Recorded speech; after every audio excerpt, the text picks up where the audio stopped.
afternoon, ladies and gentlemen. My name is Trebor Scholz. I'm the co-editor of the Situated Technology Series, professor at the New School University, and director of the conference series, The Politics of Digital Culture. Our goal for the series was to ask how our experience of the city and the choices we make in it are affected by mobile communications, pervasive media, ambient informatics, and other situated technologies. And I would like to warmly thank our collaborator, the Architectural League of New York, and thank you for your trust in our work. And for me, this series was really about the joy of ideas and intellectual tensions. And this early afternoon session, setting out this event today, will be roughly half the length of a psychoanalytical session or a class period.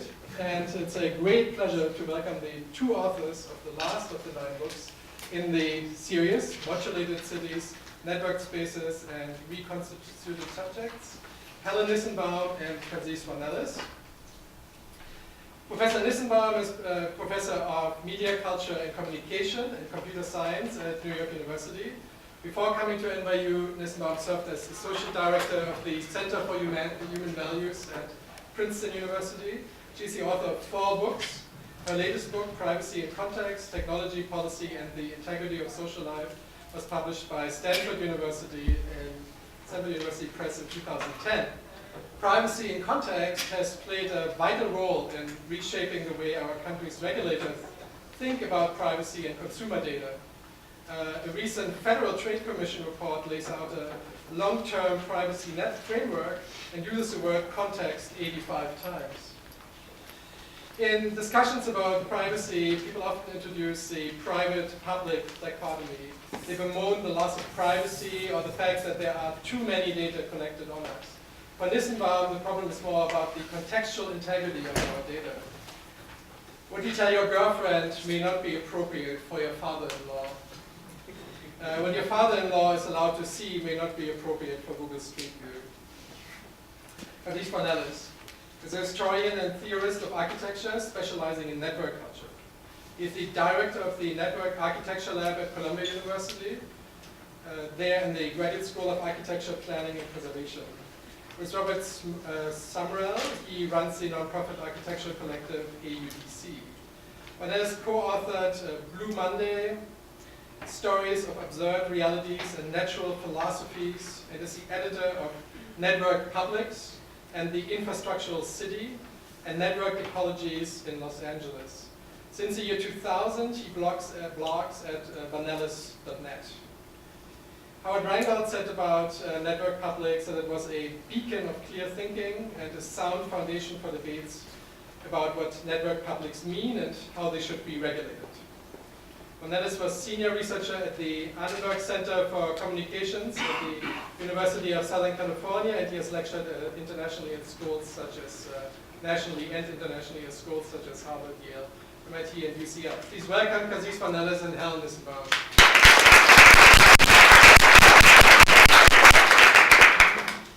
So I want to start with a quote from our introduction. So there we said, digital technologies permeate our life and desires and make the walls of the built environment more porous. Bodies become merely nodes in the network. The built environment is no longer the benchmark when it comes to decisions about privacy. Let's start with you, Kazys. Should I take I don't think it works. It doesn't work. Oh, it doesn't work. Okay, it works. Okay. So that last line, the built environment is no longer. Well, I mean, it leads me to the work of Gilles Deleuze, which has been incredibly influential for my thinking, and I think for many of our thinking thought processes about control and privacy and architecture and digital technology. And already back in 1991, which is I think when he wrote the essay, not even earlier, Deleuze suggested that we are increasingly no longer living in a landscape of enclosures, of places that have solid boundaries, but rather in a world of modulations, a world in which enclosures give way to constantly shifting and often porous boundaries. So as opposed to a world where things are clearly defined, or as you put it, you move from institution to institution, from the school to the university, to the military barracks, to a office building, and so on and so on. We now live in a world where our enclosures are constantly changing, and the boundaries of those, the rules that were once very clear, rules of behavior in a school, rules of behavior in a military, in a hospital, within the home, are now within the church, have now given way to rules that are ever changing. And more than that, these places often overlap each other. I mean, am I at home? Am I working at home? Am I at school? How am I doing these things? And so architecture in that former sense of containment has begun to no longer have that capacity. It means that there are other things that are defining the boundaries in our world. And in fact, I would say that what defines the boundaries in our world very much are these questions of context that I don't know that well yet. And I feel that Helen, who's our expert, maybe could elaborate on, unless you want to go in an entirely different way. Maybe I can start here too with Helen saying that it's harder than ever to constrain the flow of data about us. And we no longer surf the net, but the internet surfs us.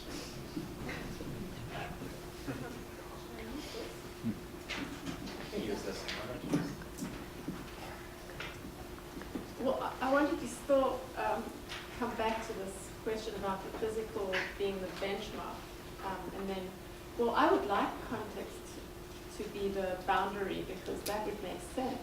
But I'm not sure that that is happening exactly. And when you mentioned about the physical as the benchmark, it seemed there were two things from our dialogue that popped into my head. One was that the quote, the paper that always inspires me, even though it's quite old, by Jerry Kang, in which he's arguing that the internet or the net has radically altered things. And imagine if you were in a shopping center and people could follow you around and know not only what you bought, because as you pointed out, the credit industry now tracks us with that, but also even what you looked at. Isn't that just outrageous? And how life online is so different from life in the physical world. So using the physical world as the benchmark for what can happen, something we understand, what's expected, and so on.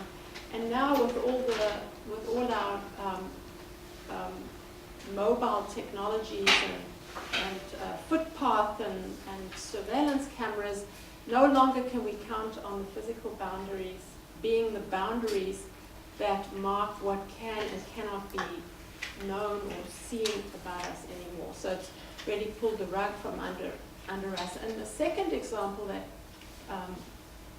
came to mind was also from the dialogue, and our discussion led me to consider how the use of mobile technologies and the net, it was considered at first that you could now work from home. And so you didn't have to come into work 9 to 5. This was considered very progressive. But what studies have shown is that instead of that happening and our lives easing up because we don't have to sit in traffic, is that work has interpolated itself into our homes. Now we don't know whether we're at work or not. We're at work, we get calls from our kids saying that they left their lunch at home, and can we do something about it? So the physical boundaries no longer maybe make sense to us because of these technologies. And one thing is that I think it's interesting that we both cited works that are quite, how old was Kang's again? That was 90, in the 90s. Yes. Yeah, and the same with Deleuze and all. And yet that, in this case, there's a kind of only greater intensification of what was already there. So I mean, we're giving that example of working at home, which, you know, back in the early 90s, Castells and others pointed out, wasn't really happening that much. They said only about, you know, a couple % of people are using it. And now it's just, in the last few years, it's begun to really exponentiate. And in fact, I live in a suburb in New Jersey, in Montclair, and there are some older houses that are perhaps bigger than the families that one would imagine would live in. in them. That is, you might have a 5-bedroom house and there are only three family members. But the reason for this, or 4 family members even, but the reason for these houses actually becoming even more popular than they've ever been is that people are turning the extra bedrooms into home offices, and you just see, people are just telecommuting all the time. So there's actually a kind of reverse impact on let's say, architecture, occupation, and physical space, and that many of these things, I think, that we cite from the 90s have only gotten much more exacerbated. So I think it would be interesting, because people can read this, right? This is outside, you can get a copy of this exchange. It would be interesting to go maybe a little bit beyond and see, to project which solution you would offer, or which speculative answers you have to the analysis that you raise in the pamphlet. So how can, what would be conceivable solutions to geospatial surveillance, commercial and governmental? I know that you, of course, in your book, Privacy in Context, this is all about a framework of suggesting a response to that. So maybe you can draw on that and see how this would apply to also in that context. I think we're confronted with lots of different solutions, and I have an idea of what I would like to see as a solution, and it's not easy, but I also want to consider the solutions that others are presenting to us and reject them. So, for example, those who are responsible for developing the platforms that many of us are familiar with, Facebook, the variety of platforms Google offers us, Foursquare, etc., they say, this is the future. Just let it happen. The norms will follow. Can't you see the youth of today like doing these things? They like performing these previously considered private activities in the public platforms that we are offering them. So embrace what the technology offers and don't try and second guess it. And that I reject, not because I think that those technologies in themselves are problematic, because I'm not sure that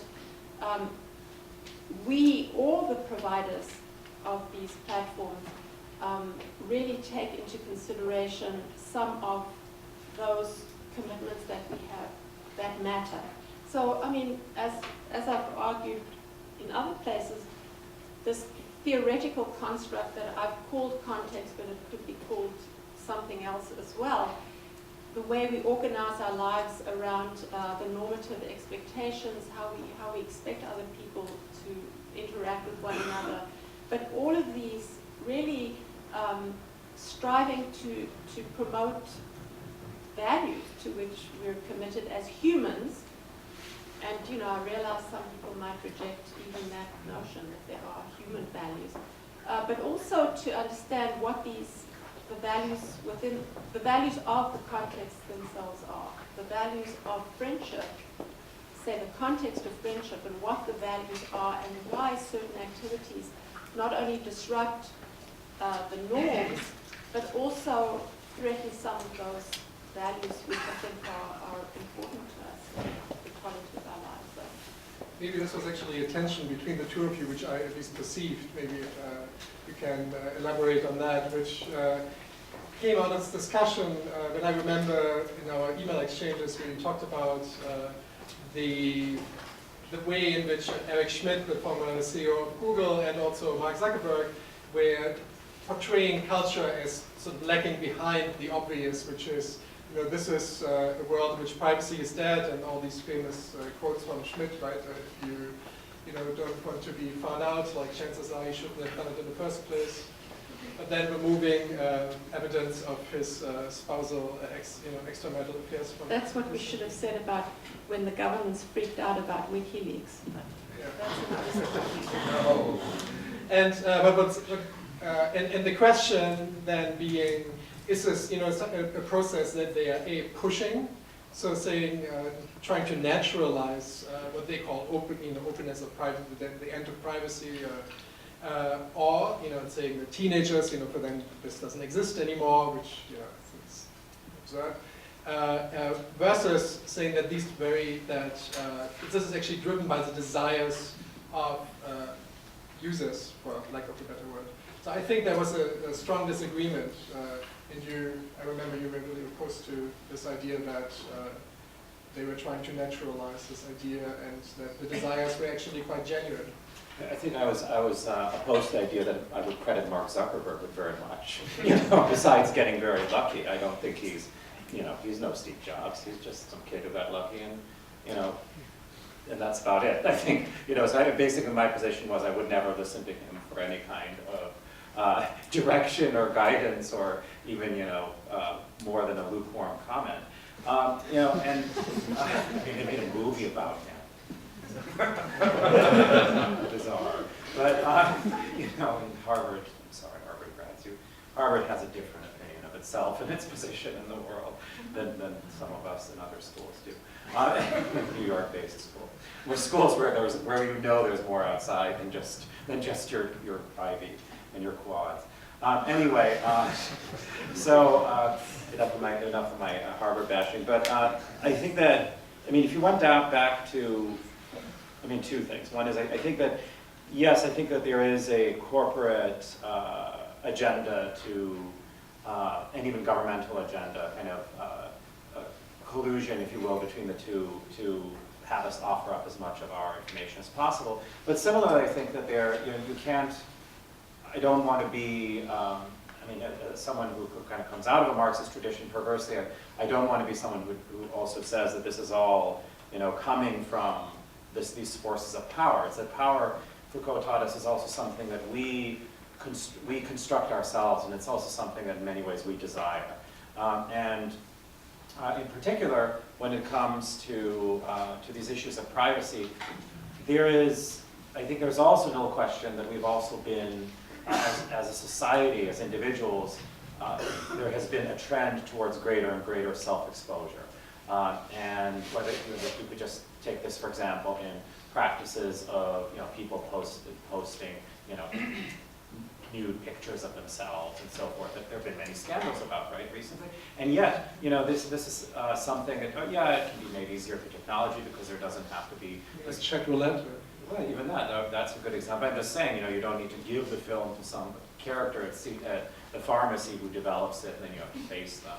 You can just do it on your phone and post it. But the point is that that isn't something that I think that even Zuckerberg or Schmidt are that are pushing that hard to have happen. This revealing photographs of people. There certainly are some websites that specialize in that kind of thing. But basically, my point being that I think that there's a back and forth. I think Jordan Crandall in his work, for example, his essay on showing and some of the work that he's done related to that has really, as an artist and as a thinker, has really gone a long way in a kind of Foucauldian sense to suggest that power is something that emanates downward from forces that have very particular desires, but we also have our desires, and we do a lot to constitute that power. So, in other words, if nobody was buying, these things wouldn't be that successful. But can I give you my idea? Because for my solution, because I actually had one. Yeah, sure. I never have these things. I just have this here in front of you where you say, I will let you go on, but it's like actually from your words, saying sometimes we take pleasure in being stalked by our peers. We might behave in public like we might have previously done so only in private. But giving up information doesn't always suggest giving up privacy. We might willingly share data with friends, but does it mean that we consent to sharing these with third-party intermediaries? No, absolutely. And maybe that's what I would suggest is that as I was having my lunch, and maybe somebody's done this already, but so I didn't really have time to look this up. But I was thinking, why don't we take the idea of terrorist threat levels? You can even have terrorist threat levels in your browser. You can get a little toolbar and put some on. Couldn't we do the reverse, kind of privacy threat levels? So when you're on the web, or couldn't your phone do this too? Couldn't your iPhone or your Android tell you what your level of privacy was somewhere? How much you're being monitored? And you can say, well, it's a pipe dream, but you know what? We have radar detectors, and there's a huge industry in radar detectors, and police have to deal with radar detectors. If you're pulled over with a radar detector, the policeman isn't going to treat you much worse. In fact, they might even treat you better than if you didn't have one. They know what they're doing, and they know what you're doing, and it's a negotiation we have allowed in our society. So why couldn't we do something like that? Have built into this technology, a kind of a threat level that would register. And of course, Mark Shepard's Sentient City Survival Kit, which has also been our pamphlet throughout, has been a major project that's been associated with this, with Situated Technologies, is something that I think also raises those kind of issues. But you were about to say something about your solution, your proposed solution. That was my solution. I didn't want to miss it. You missed it. The track is the idea of threat levels. This is just going swimmingly, doesn't it? Yes. Well, Okay, so let's try. well, let me just say that your dream is coming true, which is that there are a number of, I want to use the word hackers in a good sense, and a community both in Washington, in California, in New York, who are trying to provide just that kind of interface for people who are interested in privacy, and measuring, trying to conceptualize what it is to measure privacy, and then for the willing. And I think if we want to take a political stance on this, the question is, how much cooperation are we going to get from those who build the enterprise systems that we're using to allow these measurement technologies and these obfuscatory systems to reside on top of those systems so that we can get what we want. Right. But I do want to just qualify a little bit what you said, because when you say expose ourselves and think and ask the technology to tell you how much of your privacy are you giving away in this or that interaction, it's actually, and this is part of the contextual, this notion of informational norms, it really depends, it's more complicated than just saying how much information are you sharing. Because when you say we're exposing more, does this mean that more of us are going to therapy? Are we just personally wanting to share more about ourselves? Are we wanting to share more with our friends? Are we wanting to share more in Washington Square Park? What is it? I want to capture more precisely this notion or this sense that you have that people are wanting to share more. And then when you talk about revealing that you're giving more of your privacy away, it seems it would make a big difference to people, whether when they're shopping at Amazon, and I don't know how you feel about this, that Amazon is tracking what you're doing, or Netflix is tracking what you're doing, so that they may make friendly suggestions about what to do next, or some third party lurking on that website that you're not aware of and collecting information about your activities and passing it on to the ad networks, or ultimately, who knows where that order is going. So when you're saying that we willingly are revealing more, I don't think that holds true for all of those possibilities. Yeah, no, I agree with you that what is, obviously I think that, from Netflix and Amazon and the recommendations engines that they have are things that most people, I think, who use those sites look forward to. But absolutely, do you want to share that sort of information with everyone, and to whom do you want to? And that's where I think we have to come to some kind of better solutions than the one we have now. Perhaps this idea of threat levels or something is kind of that you say is also already being worked on might help us.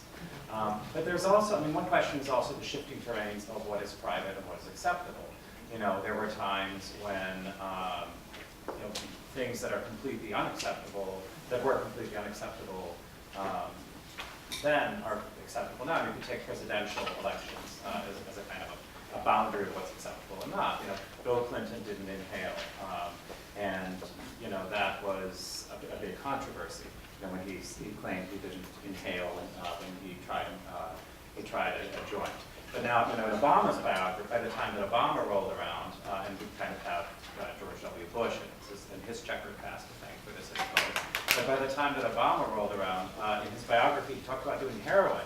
And there were people who, so not just, a relatively, a drug that, the majority of the population has tried, but a drug that's considered, a very hard and dangerous drug. And you could imagine, people talking about, the stigma of perhaps an African American doing a very hard drug and so forth. And it didn't, not only did it not take, they actually, people who tried to research this, reporters couldn't find out anything, and they thought that he probably just made it up because to seem more impressive. I mean, in other words, it kind of didn't go anywhere at all.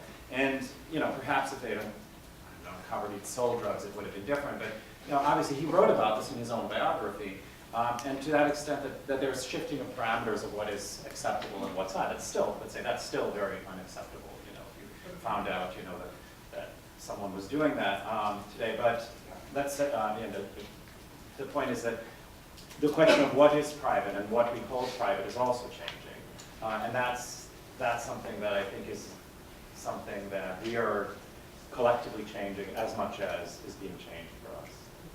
But I wonder, how tools like TrackMeNot, there's another one called Ghost Web, which actually do the things that you describe, but I mean, this exists. But the question for me would be how that responds to, let's say, Hillary Clinton's announcement a year ago. I was actually there when she gives a speech about freedom in the internet, and where she praised anonymous speech abroad, which was conveniently bringing down dictatorships, but really did not agree with the anonymous speech in the United States.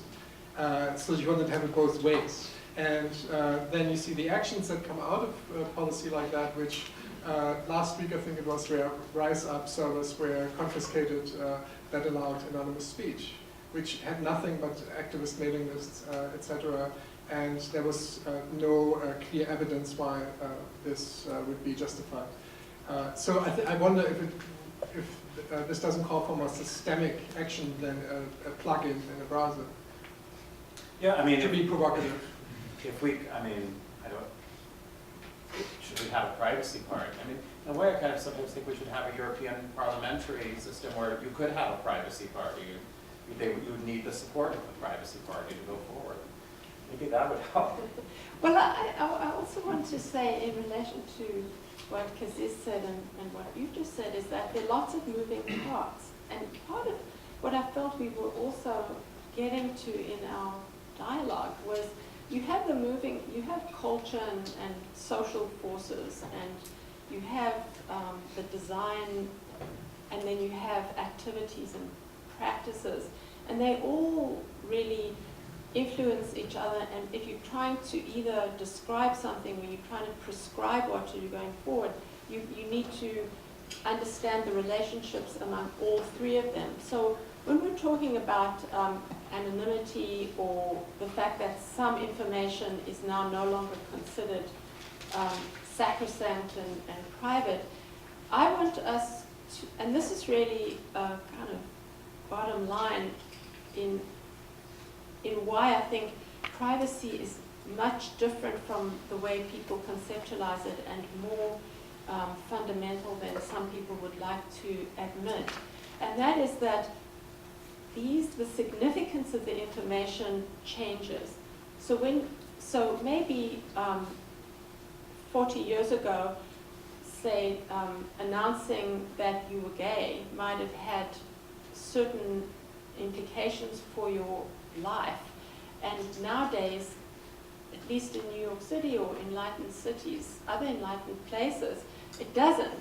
So it's not that we've become more eager to share information, is that information no longer has the same significance, or information about diseases that we may have.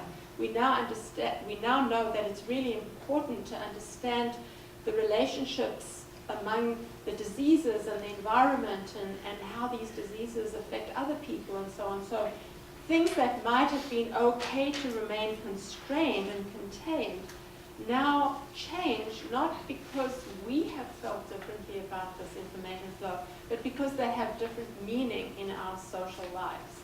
And so when you study something like privacy, I think, and design, it's important to look at the significance of these pieces of information, a name,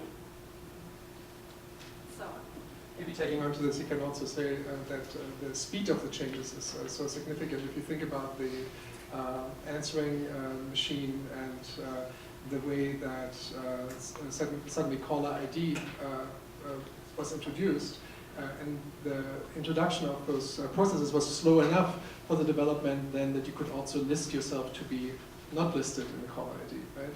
So whereas today, I mean, there's just the changes are so fast that you're just giving away data, and if you have a job and kids, then you know when you're going to fight for privacy.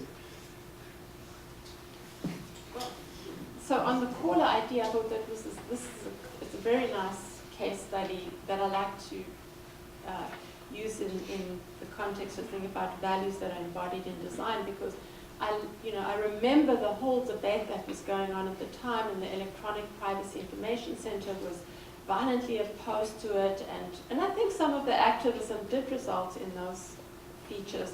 But the main takeaway from that event and how it turned out was just to understand that people really know that a change in the design of something can have political impact.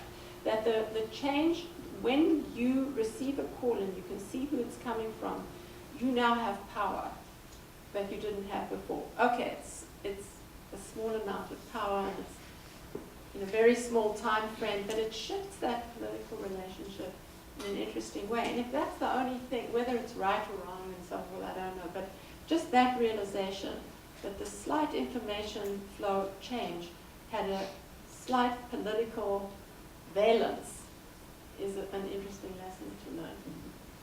Well, maybe what I want to do is shift in a little bit of another direction, in thinking about architecture and design. That back in the 1920s, when Hans Meyer was doing his entry for the League of Nations competition, he suggested that glass would prevent backroom deals from being made. He suggested that the building should be, should have entirely glass staircases and corridors and be transparent. And yet, I wonder if we couldn't find ways to really harness perhaps even, lure the capitalists in on this one, lure the capitalists in on the idea that government should be transparent. Because I often think, and we're very frightened about, a statistic that Peter Gallison made back in the early part of the last decade, so already about 10 years ago, which is that every year the government generates as much information as the Library of Congress contains, except it's classified. And they do a very, very poor job of declassifying material. They really have no interest in declassifying. There is material from the Second World War that is of absolutely no use to anyone, that is just been declassified. Now, perhaps you don't want all that material declassified. Do you want your medical history, if you were in the military, declassified? Probably not, I suppose. But I don't know if it is, or how it's treated, or if that's a question of privacy instead. But the point being that there is a double standard, and it's a very clear double standard. And that's something where I think we really see a kind of fundamental contradiction in terms of the way that power wants to treat us. And another great example would be Apple, of course, and Apple's own incessant desire for secrecy, even its prosecution, or not in prosecution, but rather employment of the police forces to track down people who might be making leaks or finding pieces of hardware dropped in bars and so forth, prototype hardware and so forth. And why is it that it all flows in one direction and the flow in the other direction is so difficult? And what kind of design decisions could you make that could change that? Why is it? I think now, for example, what strikes me is that it's no longer the League of Nations that we're trying to make transparent. But rather it's residential, high-end residential architecture is now the realm of ultra-transparency. I was reading about a while back about, in fact, in the New York Times about the W residences in Lower Manhattan, and which in fact were designed by a firm composed of former students of mine and a former student who worked for them. And they were interviewed in the article, and this was, I found that rather interesting right there, but that the building, the interiors of each of these residences were made to be as transparent as possible. So you could be in the kitchen watching someone taking a shower. Now mind you, he did point out that there are also shades that can be drawn, so different levels of privacy can be maintained. But the point is that it's fascinating to me, and perhaps more than a little disturbing, that it's high-end residential, you know, a apartment owned by Jeremy Lin, for example, that would be the realm of this kind of transparency, not, say, the government, which in fact, conversely, barricades itself behind more and more concrete. This would maybe be a nice image to end this session with. Person in the shower. And so I want to thank Helen Nissenbaum and Kazys Varnelis.